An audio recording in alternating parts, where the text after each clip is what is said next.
Hello, and welcome back to the 3P Playbook, a show dedicated to youth sports and the development of youth sports. What can we do to make sure that our kids are having the times of their lives and learning valuable life lessons? What we can do as coaches, as mentors, as instructors to make sure that the kids are learning and having fun, most importantly. I'm your host, Pat Wilkinson, and we're here back at the Knot at 507 37th Avenue South. If you're looking for a great place to come take your family, kick back, have a drink, and talk sports, this is the place you want to come to. Come see my boy. Roger down here at the Knot. I promise you he'll show you a great time. For today's episode, we've got another leader in the youth sports world. We have the director of sports here in North Myrtle Beach, Miss Amanda Player Wofford. Amanda, thank you very much for being out here on the show. Absolutely. Thanks for having me. So I know who you are. I've coached underneath your organization, and guys, if you want to talk about a well-oiled machine, North Myrtle Beach, the youth sports, the rec department here is the prime example, I can assure you. So before we get into everything that we do here, go ahead and give me a little introduction about yourself. Let our viewers know what you're all about. Sure. So I am the athletic and sports tourism manager for City of North Myrtle Beach. Been here a little over 5.5 years. So we oversee youth sports, adult sports, sports tourism, and all the sports that we have to offer. Been around North Myrtle for prior to that as well. So prior to working for City of North Myrtle Beach, I was on the tournament side. So I hosted softball tournaments with City of North Myrtle Beach for several years, even before our sports complex was built. So I was on that side of it.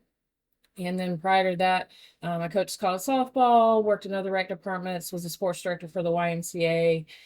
Just kind of been around sports all my life and around youth sports. So brought that into North Myrtle Beach. And we offer spring sports, fall sports, winter sports, summer camps, and our adult sports. We offer co-ed softball that we do. And then our sports tourism is when our tournament owners and event owners come in and utilize our facility. So we organize that and put it all together. So it's just kind of a brief history. Sweet, yeah. So well versed in the sports world, and you're also a teacher. You also teach at Coastal Carolina University, correct? I do. I So tell me a do. little bit about that. Yeah, so I've been there since 2016 in the recreation and sport management field. So started off as an adjunct, then became a full-time lecturer, back down to an adjunct now, but kind of a super adjunct. I teach 5 classes. All right.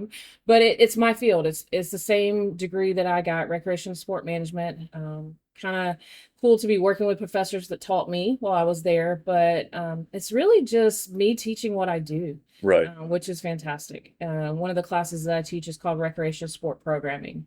And every day that I walk into class, pretty much say, let's talk about it. And I tell them something that happened at sports the night before and get, let them work their way through it, a little real life experience type of thing. Or I bring up something relevant to what's going on. So on Monday, we talked about the Super Bowl, different Sure. things like that. But it helps me to, give off some knowledge that I've gained. It gives me kind of test myself a little bit and my experience so that I can learn. And then it's a huge resource. So several of my current staff members and former staff members are all CCU RSM students or alum. And even the ones I have on staff now. So it's a great resource for our department. It's a feeder program for our department.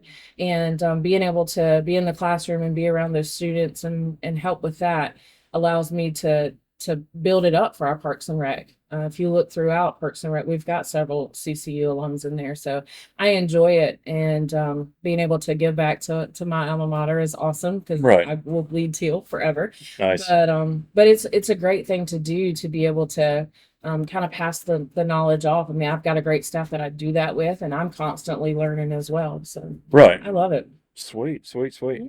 So the 3Ps on this show itself, the playbook.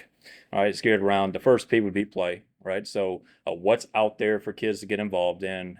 The second would be progression. So techniques or environments in which kids can progress in that sport that they wish to partake in.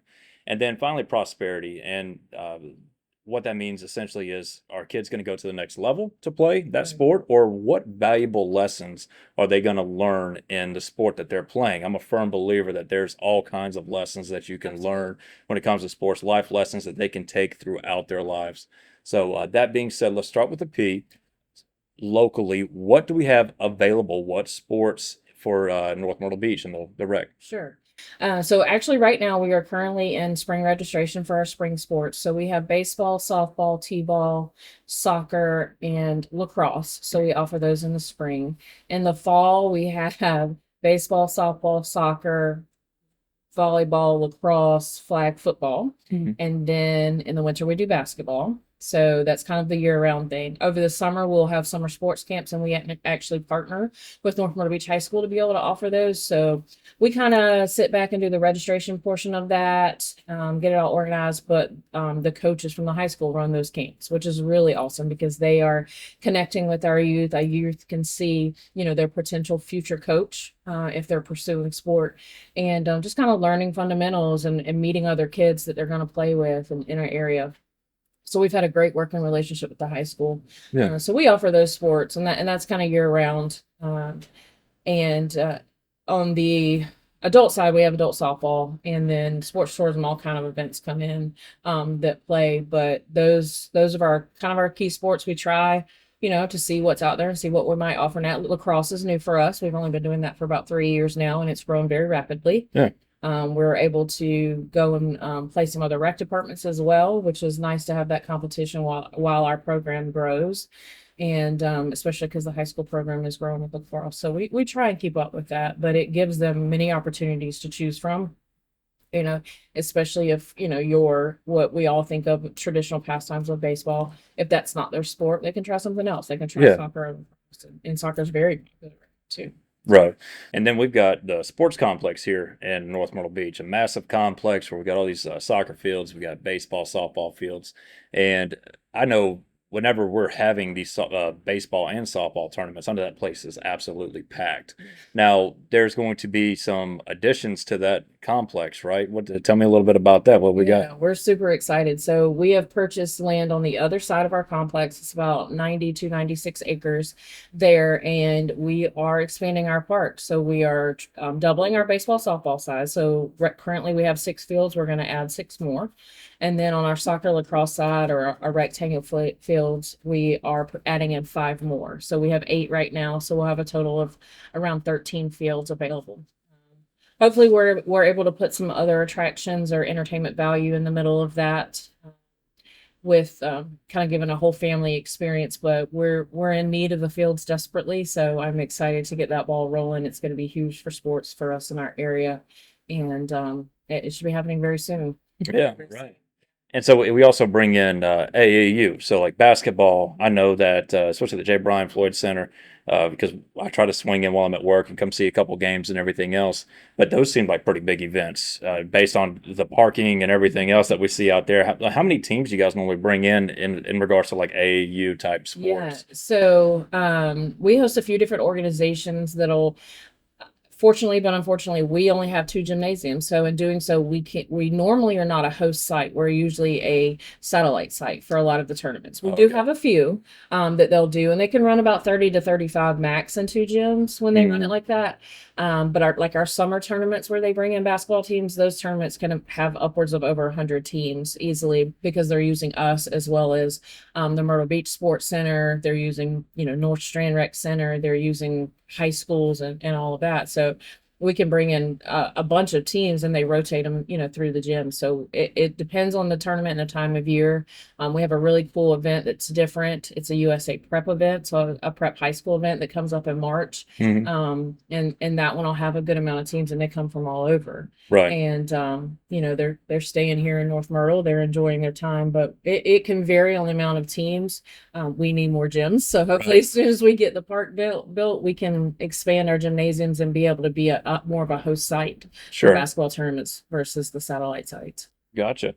And what is participation like? So I know I coached this past season in basketball through you guys, girls basketball, and I was absolutely amazed about the amount of girl participation in basketball. I know you guys were jam-packed. Am I right as far as participation is concerned? Yeah. Absolutely. And so we had approximately how many teams with anywhere from 9 to 10 girls on it? I think it was 7 teams. Yeah. So, 70 girls, and then, the coaching and everything else. I won't say specifically which other rec departments we participated in, but that wasn't the case. It seemed like it was pulling teeth to get people to, especially girls, to come play basketball.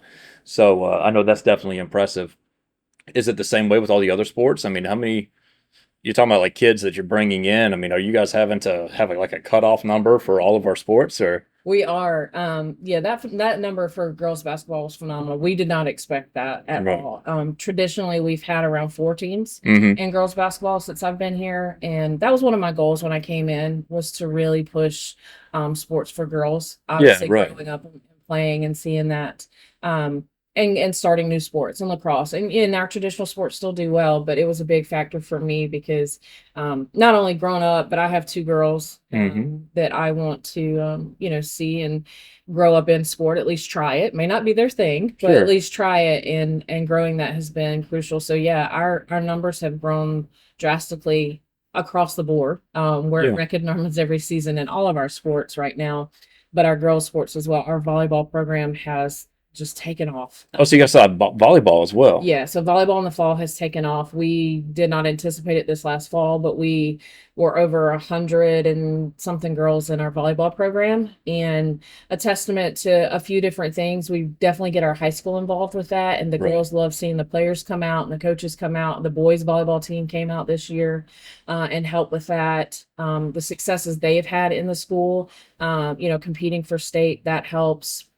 And again, we're a feeder program and they recognize that. So just really pushing that has grown. And right now, watching our spring registration numbers, Mm-hmm. we've only been in registration for a week and a half, and it's going so fast. Yeah, that's awesome. We're at almost 50% of what we had last year, and we usually run registration for 4 weeks.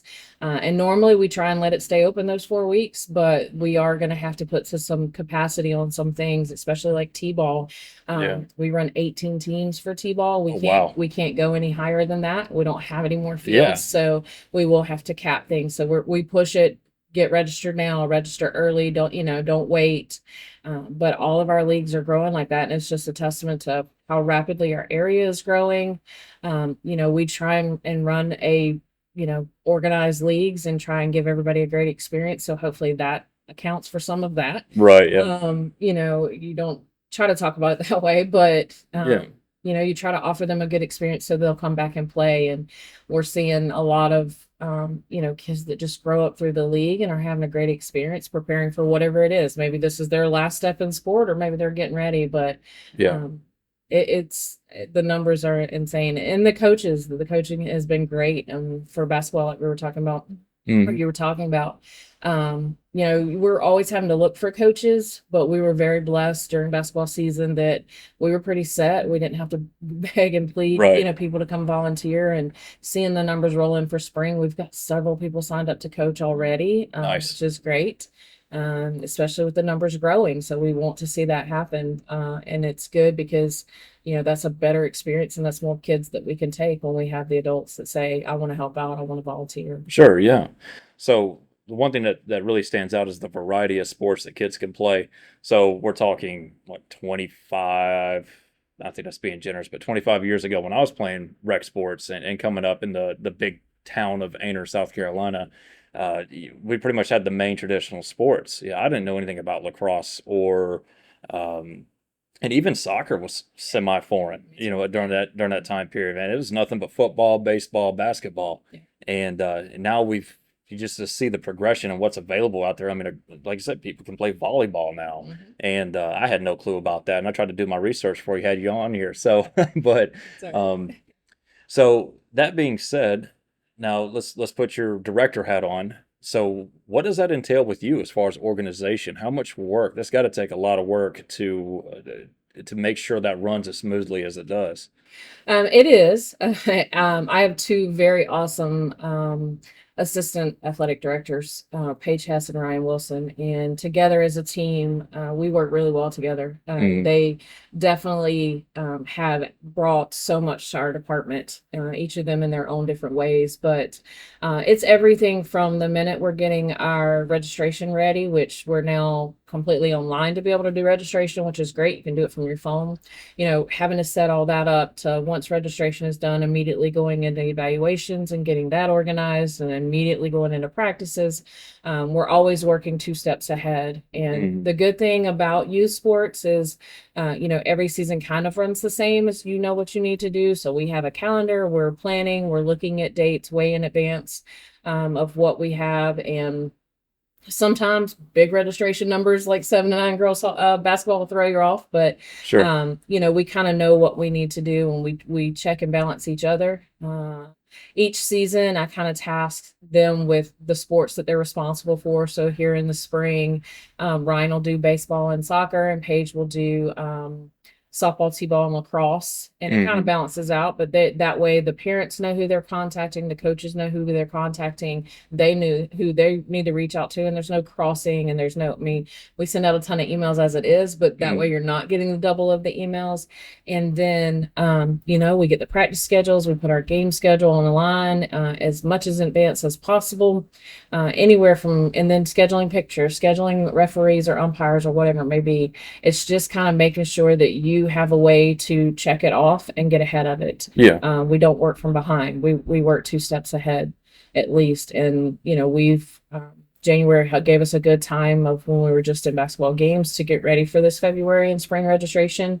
And that way, once practices start and the game schedule is posted, then you're kind of cruising until you get ready for the next one, Sure. and, it's not like it's a summer off for us because we're gearing up for summer camps. And then we have our other division, our sports tourism division, that we all three work. Sure. So it just kind of flips hats there. But we have to make sure that we stay on top of it and make sure that we're checking all the boxes. We send our parent letters out so they know the expectations. We send out our codes of conduct. We send out, what's required as far as equipment, what they need to get, the uniforms that they're getting, just being as transparent as possible, communicating as much as possible. And like I said, I know people might get annoyed with the emails, or sometimes they opt out, but I would suggest that they don't, because a lot of good information comes from those emails. Even if we, especially in the spring where we're outdoors, we have weather issues. Sure. So getting that out there as soon as possible. Little things like that parents really appreciate, so they can plan. Everybody's got busy schedules, especially if you have kids. Life is crazy all the time. So the earlier that you can know and the more that you can know, it is crucial. Yeah, right. So that's important for us. Well, and it's important for the coaches too. And so I can speak on behalf of when I coached girls basketball this previous season. You guys had the rosters out with contact information for the parents. You had the rules, you had the expectations, and everything else, the schedules. Everything was right there, nice and neat for you, right from the get-go. So that you can, and you guys scheduled the practices for us. You were able to go out and find, because you said, yeah, we got the J. Bryant Floyd Center, but there's so many basketball courts, so you have to reach out to the middle school and to the aquatic fitness center and everything else. And you guys were able to get us in and pencil us in as far as getting those practices in and stuff. And that made my life 10 times easier as far as all that's concerned, the organization aspect of it. Right. So now moving on to the actual progression, because this is going to be, I think we're going to take a little bit of time on this. And we'll start off when I was coaching.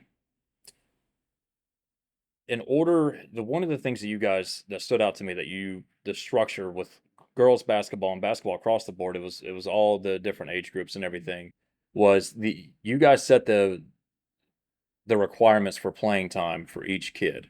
And so for girls basketball, it was that every girl on the team had to play every quarter, and then every girl had to start each quarter, right? So and then at the 3 minute and 45-second mark, that's when the lines would rotate. So it made sure that every kid was able to get inside, or get in the game and go and play. And as a coach, that made my life a lot easier, because not only, it's hard to keep track of time sometimes when you're coaching and you're in the middle of a game, Absolutely. but also because you guys would stop the game. It would stop, and you say, all right, it's time to switch out. But also, for no kid wants to play rec sports just to sit the bench, right, and not get the playing time. Right. And I think sometimes people forget about that this is recreation league. Mhm. There's not scouts watching this game, right? Yep. If they win their division, they're not winning a bunch of money, or and this and that. And so with that being said, the kids are able to get out and go play. no kid can ever progress in a sport if they're not getting out on the court. I mean, there's 10-year-olds that are just starting a sport for the first time and stuff Mhm. like that. And if what are they going to gain if they're riding the pine the whole time? I just don't understand it. But what you guys did was make sure that the kids get in and they get to play. So that's one thing that I definitely appreciated, and that's one thing that makes North Myrtle Beach stand out because I haven't seen that necessarily anywhere else. Now, granted, you also gave coaches the liberty to, if you had a disciplinary problem with one of Sure. the things, yeah, you can pull them off the court, or if a kid was injured or something like that. So, what made you think of that? The actual organization. Yeah, so we kind of do that through all of our sports. Basketball, we're able to put a time on it on when we can switch, but all of our sports require that playing time, Mhm. in just different ways. So, growing up for me, it was kind of that way too, playing sport. Our basketball was a little different last year. We did switch it this year with the amount of time, so we actually added time that kids could be able to play this year Mm. and kind of switch the substitution. But something that I have to preach all the time, and it's very hard for me. I'm a competitive person. I have played ball all my life. Mhm. I know everybody's looking to who wins. I know that even if we didn't keep score, someone's keeping score, and someone's going to bring that to attention. You won or whatnot. So I'm not. No one's naive to that part of it, Right. but in order for kids to get that experience, we have to preach it all the time to some of our coaches that this is recreation ball. Right. Do kids still have rules and discipline and all that? Yes, they do, but we are here for the experience.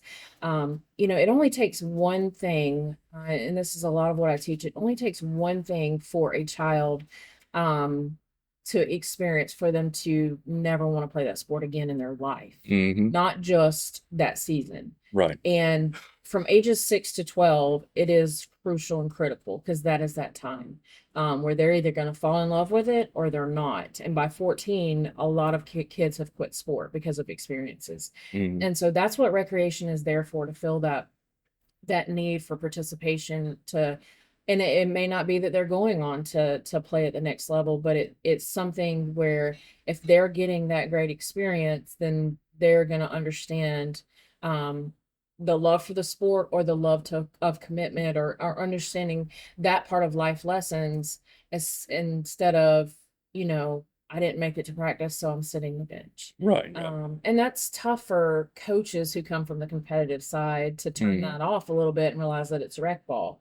We try and tell our parents it's important to get your kids to practice because that's part of the experience.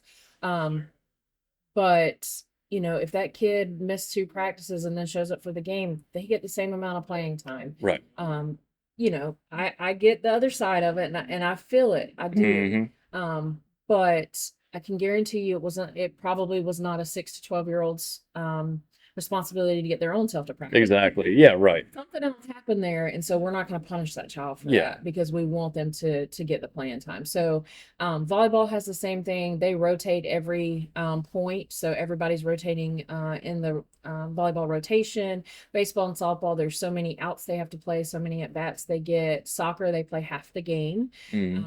It's just a little more on the coaches to keep up with the playing time there, just because we're not able to be in the middle of the soccer game like we are a basketball game. Flag football, same thing. So we have playing time for rules for all of our sports to make sure the kids are getting adequate exposure, Absolutely. not just for the actual sport, but adequate exposure to sportsmanship, teamwork, kindness. Yeah. um, Right. Adversity, how to handle something on the field, how to handle something on the court. Those are the lessons that they're trying to learn. So if they're not getting that playing time, they're not going to get an experience. So Right. it's important for us to have those rules in place. Oh yeah, absolutely. And really, if what would be the perfect atmosphere for a kid to learn a sport? So define, like I said, and me and Ken, we talked about this on the last show when we were talking about golf. Kids aren't going to learn unless they're having fun. So define let's go into the do's and don'ts as far as a coach. What can a coach do to make sure that kids are going to be learning whatever sport that they're going to be doing? Right. Having fun is something that I preach, and I've preached forever. And I tell my students about it, even at the professional level. I feel like if you're not having fun, I don't understand why you're doing it. Right. To put that much time and commitment in it at the pro level all the way down to the rec level. It's still a commitment. I mean, you're there twice a week. You know, your parents are there twice a week or whatever it is. It's a huge commitment. And so if you're not having fun, I don't understand why you're doing it. So it is our job as adults to create that fun environment for them. And as coaches, we have to recognize that. We have to read the situation, read the room, and read our players. We have to take time to learn our players. It's so important because um, I've always said when I was a coach and even when I'm teaching is that I treated all my players fairly and equally, but not the same. Mm-hmm. Meaning I can't talk to this player the same way that I can talk to this player, and this one may require more of my time, and this one may not require as much because they're going to get it faster, or this one may require more hands-on work where I can just show this one and they're going to get it. And so everybody's different. So even at the rec level where you have very limited time, have seen it where some of our coaches don't even learn their players' names Oh, wow. until the very end of the season, or you know, you're checking off the basketball list and they're like, oh, wait a minute, which one is that kid? Mm-hmm. They're going to recognize that you don't even know their name. Right. So taking the time to care, taking the time to create a fun environment. It's not always about, all right, we're at practice, let's go out there and scrimmage. It's not always about, you know, I'm gonna roll the balls out, here we go. I know it's a volunteer position, but you know, you're signing up for this, so we're asking you, let's create this fun environment let's create a learning environment for them. Let's create an experience where they're going to want to come back. And you know, we can't harp on winning. We can't stress, you know, or flip out when we make the mistakes. You know, kids are kids. Yeah, right. Majority of it 6 to 12 year olds, they're going to make those mistakes. And so it's important for the positive, for the praise. If we're going to correct something or critique something, let's back it up with a compliment. Let's start with a compliment and recognize something that they're doing right. Because kids are going to hear that first. Mm-hmm. Usually those first couple words out of your mouth is what they really hear first. Yeah. What you say afterwards will depend on how they felt about those words. So Sure. if they hear something positive, they're going to latch on and hear it. If they hear don't or no or something negative, they're probably going to zone out. Right. And that's one of the things that when I was coaching college softball that we even did with our girls, my head coach preached it. She said, we're not going to start a statement with the word don't, because they're always going to zone out and not hear that and hear the very next word. Yeah. So we didn't use that word. We tried not to use that word. Sometimes it's hard. Oh, that's a good But point. yeah, so you know, it's important for these coaches to understand the influence they truly have on the kids, even for Right. that little bit of time.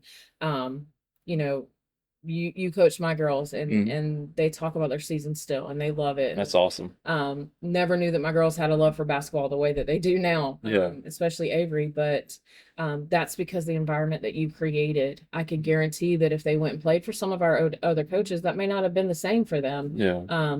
But they enjoy things, they have fun while they're doing it, and that's important for kids to succeed and kids to excel. You know, we're not trying to create the next D1 athlete here on our level. Right. Like you said, there's no scouts out there. And, you know, we want them to fall in love with something. It doesn't mean that that's going to be their sport. They may not, but we still want them to have a good experience while they're there. Yeah. And that was the thing, like last show, you know, we're talking about golf, and you know, one thing that I've always believed in is you can never ever force a kid to love a sport, but you sure can make them hate a sport, and based on the environment that you're creating. Uh, Now, going back to this basketball season, I had the most fun I've ever had, you know, with youth sports. I got to coach my daughter. I got to, you know, teach your kids and everything else. And one of the first things I did as a coach was, after being provided all the rules and everything else, I didn't know you guys were going to send that out to all the parents. So I went ahead and sent the rules out to the parents so everybody's on the same page. But I also set my expectations for the season, meaning I told them exactly what I planned on doing, how we were going to run practices and things like that. That way, everybody knew what what I planned on doing, and trying to be as transparent as possible. And you know, the first thing I told everybody was, we don't have starters on this team. I had set the girls up in different positions so that they can all work well together and make us the most efficient that we can possibly be. But with our practices, now great, I had two awesome assistant coaches that were on board and everything For else. sure. Carrie and Tracy, they were both great. But before every practice, now I because if I don't write it down, I'll get sidetracked like crazy. And so I had everything somewhat organized as far as what I planned on doing for practice. So I would start off on the top. For today's practice, these are the three objectives. And the first objective was always have fun, right? I'll make sure that everything stays fun. And then we would go over, okay, let's work on dribbling and we're going to, perfect passing. But I would break it.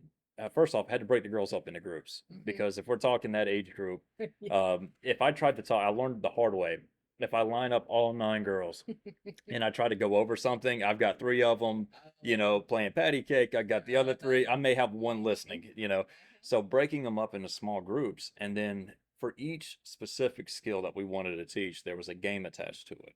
So they were playing a game, and like one of them would be, and actually, and we'll get into nays here in a second, but one of them I learned through that website was the if you were to actually perfect like dribbling and stopping, right? How do you work on that? Well, you take a ball, you start at the baseline, and at the half court mark, you have 4 or 5 cones set up there.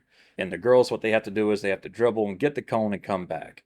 Well, just to make it a little interesting, you would put like we called it the monster, right? And it'd be one of the coaches with their back turned to them. And it was kind of like red light, green light. So when the monster's back was turned to them, they would start dribbling and they would go up. And then when the monster turned around, they had to stop. They had to keep dribbling, but they had to stop. And then they would reach down, grab their cone, and once they got their cone, they didn't have to stop anymore. They had to sprint back before the monster got them. But you figure that you're learning how to control the ball, you're learning how to dribble and everything else, all the while playing a game. And that was just one of many that we did. But I had to make sure that every practice had all of those games for the kids to play, just to keep them interested.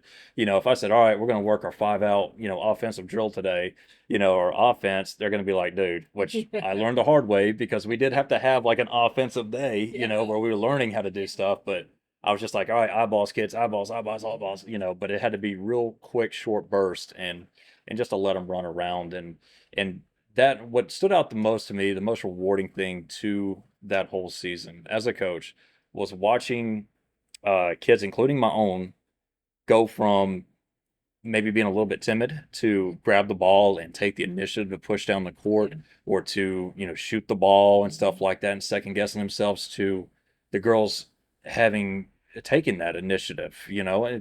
I'll mention Avery. I call her the rebound queen because she would. I mean, we went from right around the mid season. It's just like a switch flipped, and she was sitting there snagging balls, and I mean, shooting, you name it. She ended up dropping, I believe, it was 6 points in one game. I mean, she just turned into an animal there, and it was great. It was huge for her confidence. Yeah, and I can speak on Ava. Ava started from being, a little timid to wanting to dribble the ball down. She was always looking for one of the stronger dribblers to pass to, but before you know it, she's up there, taking the ball down the court. And of course, she was always the rule follower, so she never wanted to foul. And so with that came the hesitation to be physical down in the paint. And sure enough, her last game, she almost fouls out. So that was great. Awesome, though. But um, but we started the very first practice. We talked about uh, what makes a good teammate, and from there, that and the girls would raise their hands, and we would go over being able to pass the ball, being supportive to your other teammates, trying your best in everything that you do. And we started and ended the season with that philosophy. Like the big thing we wanted to do was what I told the parents is by the end of this season, I want your kids to be excited to play basketball in the next season. And I think as a whole, just watching how, and I had awesome parents too. All the parents are great. None of them put me in a weird position, like getting a little too crazy in the stands or nothing. But I think I just had the trifecta. I had, good coaching, I had great kids, and I had great parents, and that just made for the best environment for us to thrive in. And the girls ended up winning their little division there. But and we had a few bumps in the road, which another critical like lesson that kids need to learn. And we talked about it on the last show as well. Ken said it the best. Sometimes you got to get punched in the face. You got to learn how to lose. Yeah. And you got to learn how to build back and come through it. So we were able to go through the good times and the couple rough times that we had, but we were able to rally around and do some really great things, including, coming off of a loss and then beating the the top team the very next go around, and the girls were able to shake that off and perform. So, but but yeah, you guys made it such a great environment for us, not only the coaches, but for the kids, the referees that you guys had, and that's no secret. Finding officials in different leagues can be definitely challenging in today's world.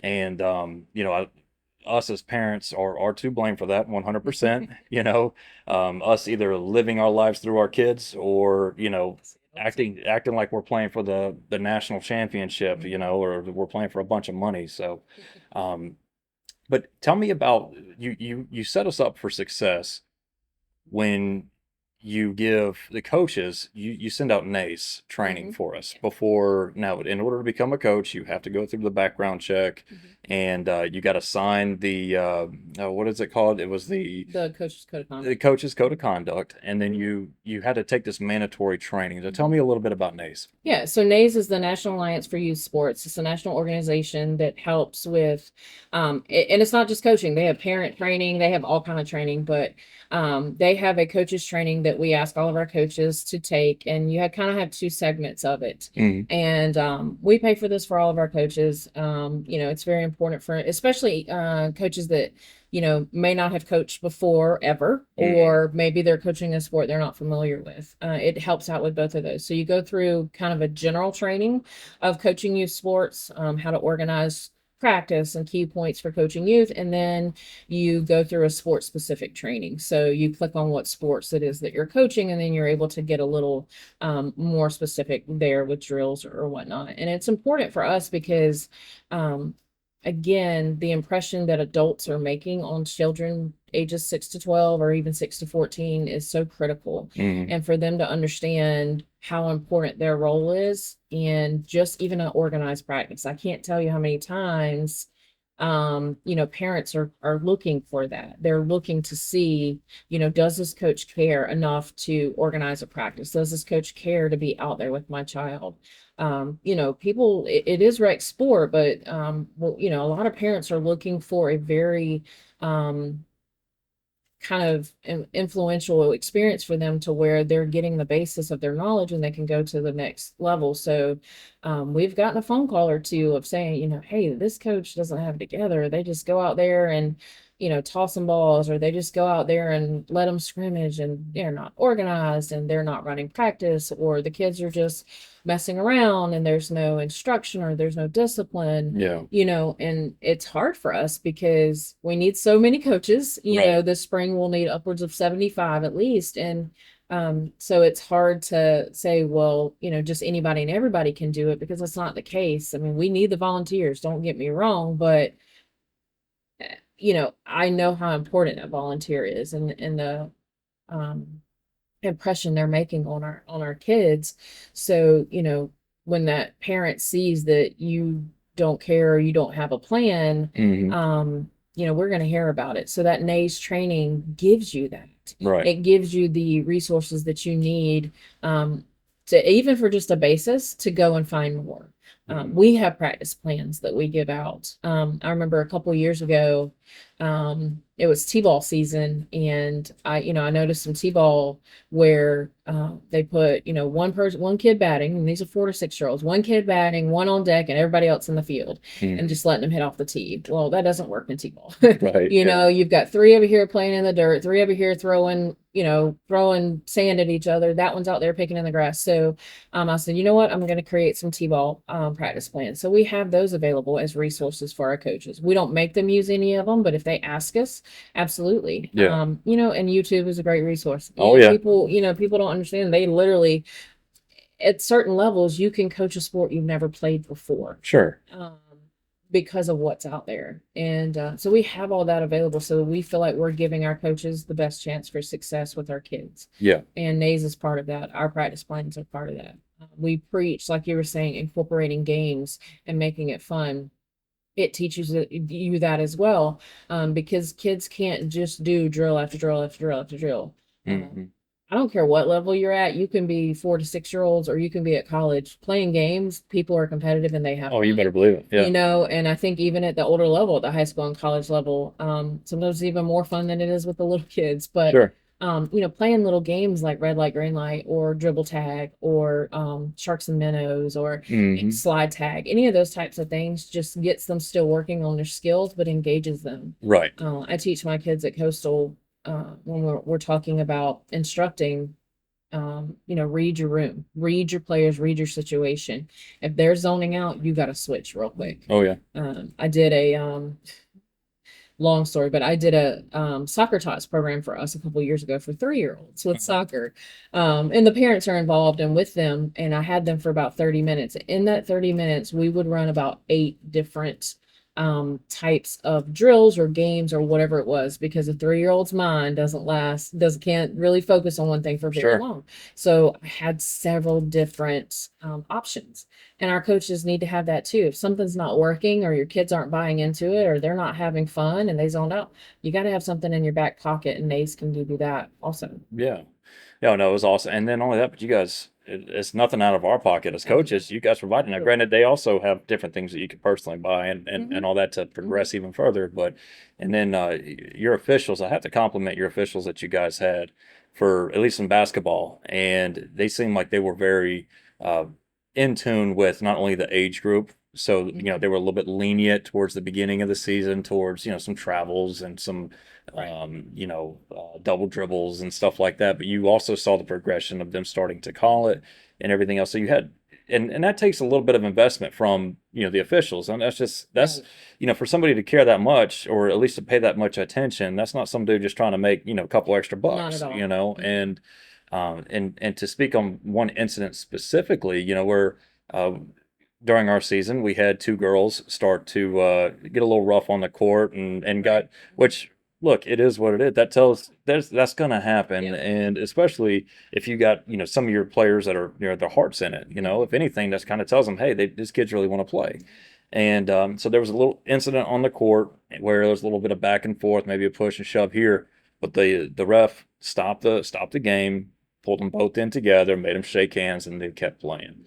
So that definitely says something about the caliber of officials that you guys are making sure that are out there with these kids. So if somebody wants to be an official in through you guys, what all exactly do they have to do? Yeah, so they can contact us directly. Mhm. We through each of our sports, we use assigners that have groups of refs or groups of umpires. The basketball officials we're a little more hands on with, but the organizations that we use, they have their high school officials. They run our areas, so their officials are ones that are certified or have gone through certification in the past. They care about the sport. They have the knowledge of the sport. Mhm. And we use them to assign them. And even though it's a different organization or it's another organization doing it, we still, let them know when we see something that, is not good for our program, or see something that isn't going well, but that's very rare. Yeah. We have been very lucky and blessed. Mhm. It is very hard to get officials these days. You don't see a ton of people getting into it. You Mhm. just have people that have been in it. Yeah. And that is a testament to what they go through. I could never do it. I will Mhm. say that. I'll be the first to say it. I mean, I've done it because I've had to as a sports Oh director, yeah. but I don't think I could handle it these days Mhm. with what I witnessed. But um, we've been lucky in what we're putting out there, and we hold them to a standard, and our signers know that, because our signers hold them to a high standard Mhm. for what they're doing. And on the other side of that, our parents know that. We have our parents sign a code of conduct just as our coaches do. So, they understand we don't need them riding our refs and yelling at our refs and doing those things, because it's just going to make those refs not come back, and then we can't have the games. Absolutely. Yeah, So, and there's one video that stands out, and I love it. I probably watched it 1,000 times. It was the basketball coach Frank Martin, mhm. when he was talking about coaching from the stands and how he is, and you got a distinguished basketball coach here, and in his press conference while he's talking, he was talking about officials and what they go through, and then how his kids are playing basketball and everything else, and he respectfully says, I probably know more basketball than Yeah. than their coach does, and that's just nature of the beast. But at the same time, he goes, but when my kids came to me, asking about this or complaining about that, he goes, dude, go talk to your coach. And he says it over and again because you got somebody that's investing their time in there, and with the officials, and because I was an umpire a few times, and 100% a few times, and then I couldn't do it anymore. But here, like when I was an umpire, and I was an umpire for softball, and I was behind the plate.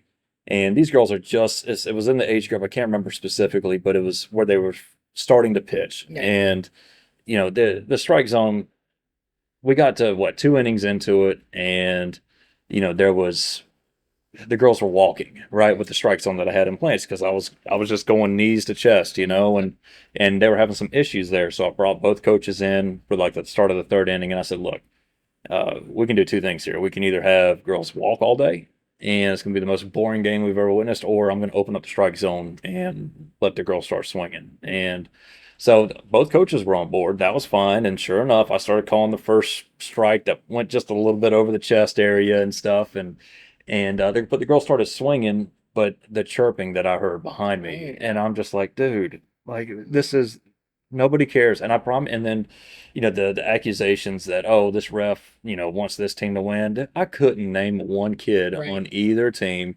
I barely knew the coaches, so the officials don't care. They don't have any side bets on the side. Vegas isn't keeping track of North Myrtle Beach sports, or anything like that. So I think as parents, we have to remember what an important role that we have when it comes into, and there's absolutely nothing wrong with cheering on your kid, and there's, or get the ball, this and that. I mean, that's fine. But when you start making a scene in the stands, you're embarrassing yourself, you're embarrassing your kid most importantly, but you're also embarrassing the other kids on the team and the coach and everything else. You got to sit back and understand that, this is all about them developing, and this is all about them learning and loving the game. And I can assure you the kid's going to stop loving the game if they know they're going to get embarrassed every time they're in there playing a game. So you guys having those conducts set in place and everything else, I know that definitely makes sure, I call it the commander's intent. At any organization, you always got to give your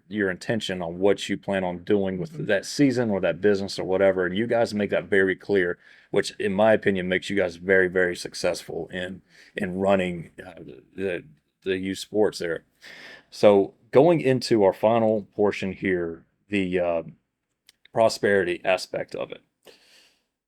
In your opinion, what important life lessons do kids learn through youth sports, and how crucial is it to the development of our youth? So this is I have a whole chapter that I teach Is on that right? Say Coastal, that and also adult influences on youth sports. But um, people, when you look at sports, I think people look, towards the main things of sportsmanship and teamwork and that those types of lessons that you're learning. But for me, I think sports um, really can bring about revealing character, one, integrity, respect. Those are very important. It for me to see someone that truly respects their opponent in a good way of, it's healthy competition, but I respect you. That's when lessons have really been learned. When you look at how to handle diversity and adversity, that's important.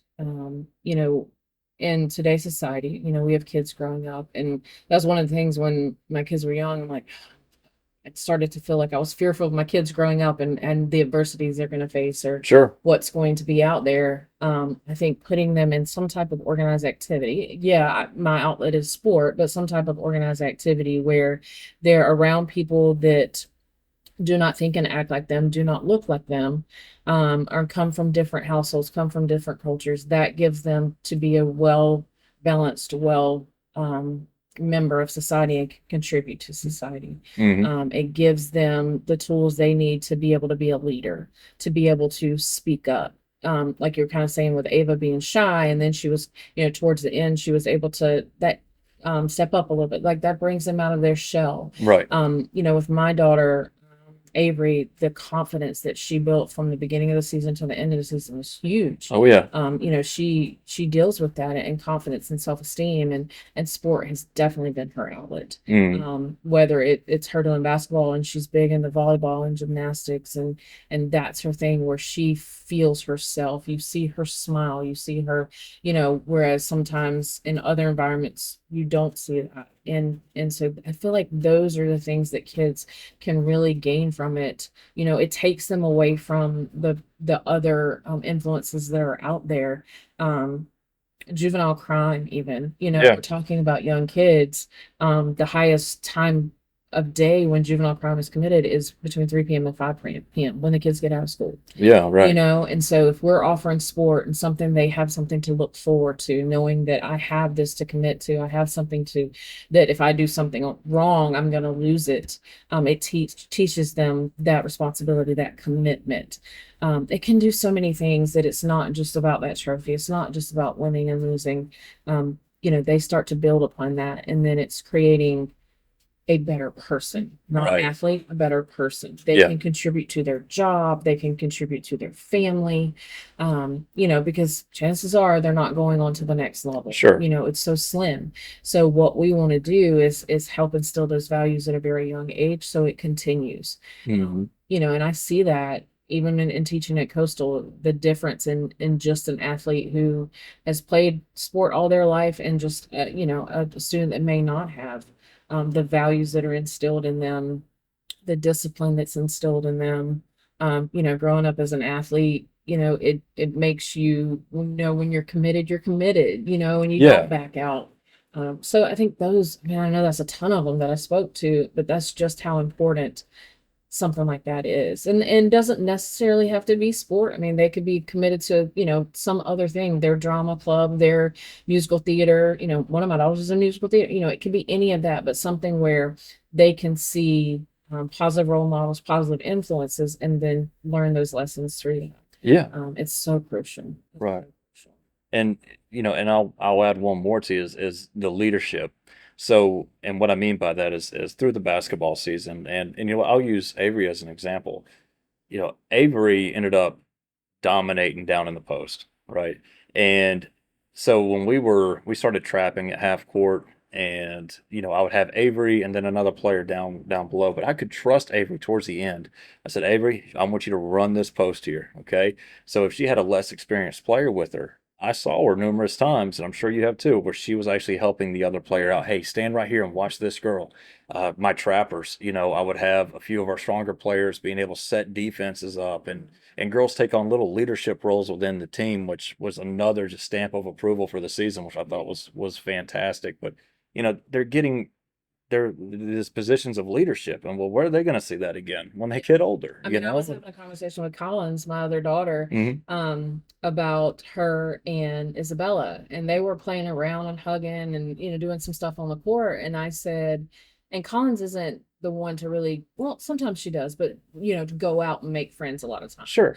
And I said, you and Isabella are having a lot of fun. And she was like, yeah.